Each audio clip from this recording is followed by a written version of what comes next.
I'm going to draw 4 graphs for you. I'm going to draw a parabola. I'm going to draw some graphs that are just connections of straight lines. I think that's the Harry Potter graph. Another one with straight lines.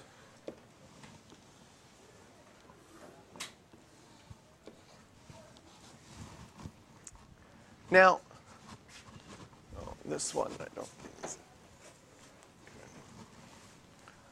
There we go.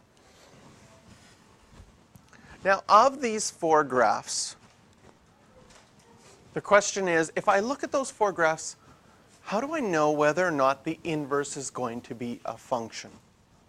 And in these 4, in fact, only one of these, this last one, only this one, if I switched all the x and the y values, if I flipped it over the line y equals x, only that graph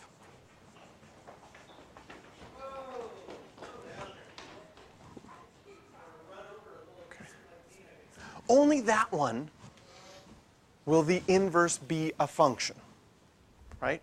All of these original graphs are all functions. Remember, something's a function if it passes the vertical line test. So if I take a vertical line and go from left to right, all 4 of these graphs, this vertical line hits a graph only once.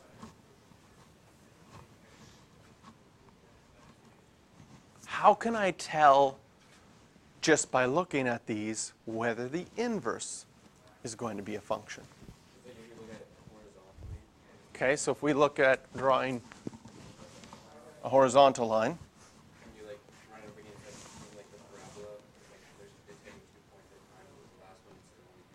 this one hits 2 points with a horizontal line. This one will hit up to 3 points. This one hits up to 3 points. But this last one, as I slide it down, only hits 1 point.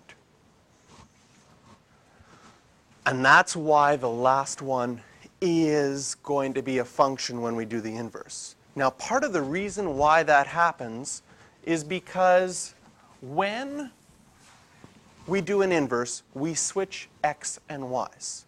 And if you think, how do we label every single vertical line? Every single vertical line equation is x equals something. So a vertical line is x equals something. A horizontal line is y equals something. And when I switch x and y, that means that vertical lines turn into horizontal lines, and horizontal lines turn into vertical lines. So if my original graph doesn't pass a vertical line test, when I reflect this, and reflecting this one will turn out like this, that green line will turn into the vertical line, and voila, it hits 2 points, so it's not a function. And so if we wanted to write this in words, when is the inverse of a function also a function? We can say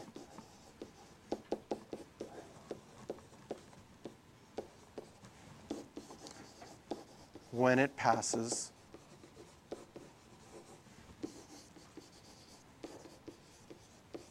the horizontal line test. And only that last graph that's circled in green passes the horizontal line test. So if we drew and switched all the x and the y values and drew the inverse, then that last graph is going to pass the vertical line test. So if we look at example 3 here, there we go.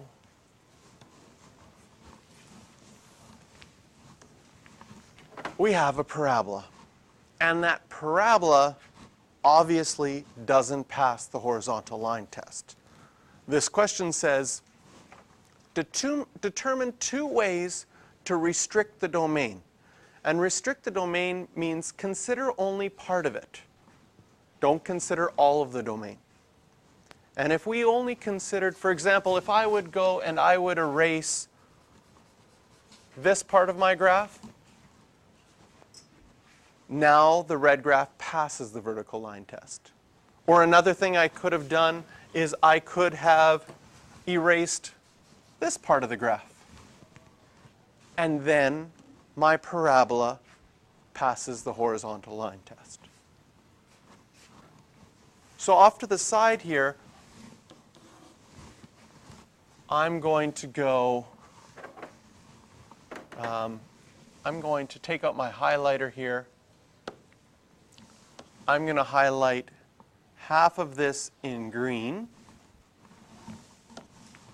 and the other half in blue. And I'm going to label my vertex here in red at 1, 3.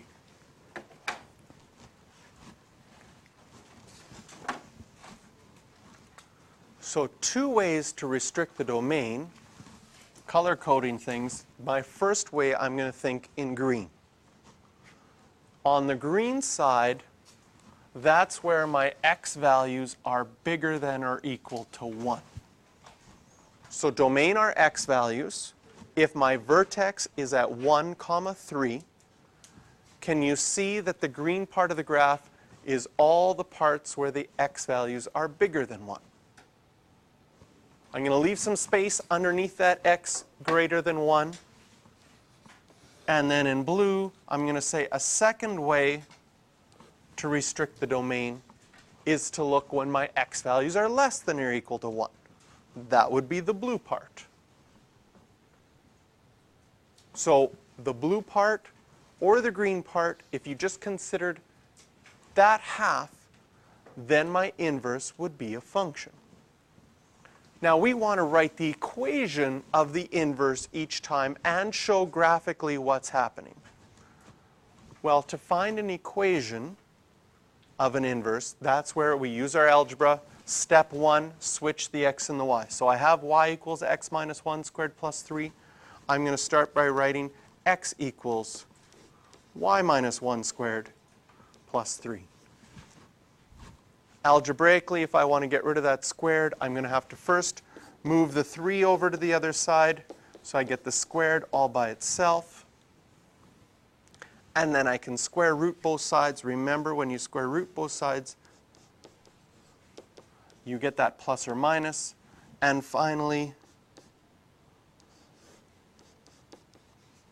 add 1 to both sides to get y by itself.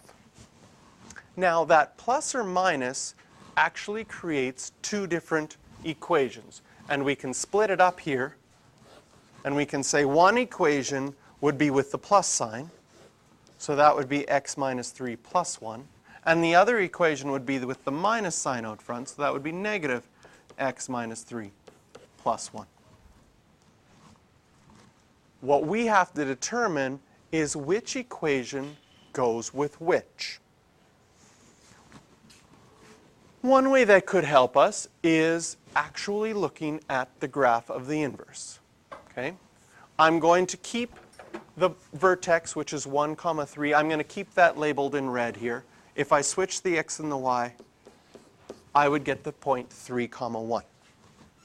Now I'm going to take out my green pen and look at some points on the green highlighted part of my graph. Can you see that you have the point 2, 4? So that point is going to become 4, 2. We have the point 2, 7. So we'll have the point, or sorry, 3, 7. So we'll have this point 7, 3. And the highlighted green part, when I do the inverse, matches up with this green part of the graph. Now I'm going to take out my blue pen. I'm going to look at points on the blue highlighted part. I have the point 0, 4. So I would have the point 4, 0. I have the point negative 1, 7. So I'd have the point 7, negative 1. And the blue part would be this part below. So when I restricted my domain as x is bigger than or equal to 1 in green, I got the green inverse. And if I just looked at that green inverse, you can see that the green graph by itself would pass the horizontal line test. When looking at the two equations that we got algebraically, can you figure out which of those two matches our green graph? Think about your transformations. This first one is just 3 to the right and 1 up. No reflections whatsoever. Can you see that matches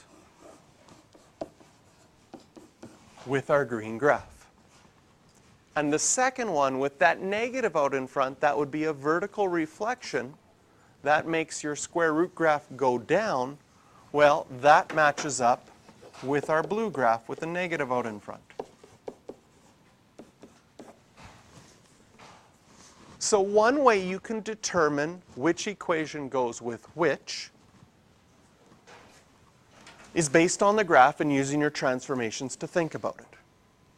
Another way that you can determine which equation goes with which is to think about, if my domain is restricted to be x is bigger than or equal to 1, that means on my inverse, my range, when you switch x and y, my range will be bigger than or equal to 1. And if my y values are bigger than or equal to 1, that square root needs to be positive. On the second one, if x is less than or equal to 1, that means my range needs to be less than or equal to 1. And because it's less than something, the only way it can be going down is if I had a negative out in front. So we can also think about that as a way to find out how we can match one graph with the other. So on a parabola, if you're restricting the domain, that vertex is going to be the important part, so that you can split it up in two different ways, where one half is the right side of your parabola, one half is the left side of your parabola. And then when you go and find your equations, one of the equations will match with the positive one of the equations will match with the negative one. Okay, questions for practice?